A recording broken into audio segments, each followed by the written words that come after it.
તો મોરબી જિલ્લાના જેતપર ગામેથી પસાર થતી હેવી વીજ લાઇનનો વિવાદ હવે વધુ ઘેરો બન્યો છે। પડતર પ્રશ્નો અને વીજ લાઇન સામે લાંબા સમયથી લડત ચલાવી રહેલા ખેડૂતોએ હવે આર-પારની લડાઈ લડવાનું એલાન કર્યું છે। ગામના ખેડૂતોની બેઠકમાં સર્વાનુમતે નિર્ણય લેવાયો છે કે હવે ખેડૂતો આમરણાંત ઉપવાસ પર ઉતરશે।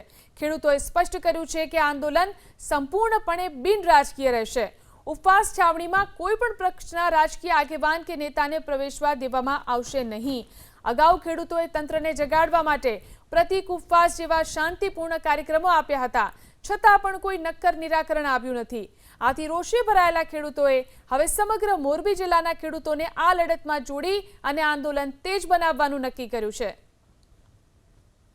કાલે અમે ગાંધીનગર રેલીમાં ગયા હતા, જ્યાં કોઈ અમારો આ માંગનું કોઈ સોલ્યુશન થયું નથી અને આના પહેલા પ્રતિક ઉપવાસ અમારે અહીંયા જેતપર ગામમાં ચાલુ હતા, જેનું પણ કોઈ સોલ્યુશન આવતું જ નથી। કોઈ વસ્તુ સોલ્યુશન થતી જ નથી। ખેડૂતના મુદ્દા એમના ઊભા છે, કોઈ સરકાર કોઈ તંત્ર કોઈ સાંભળવા તૈયાર જ નથી।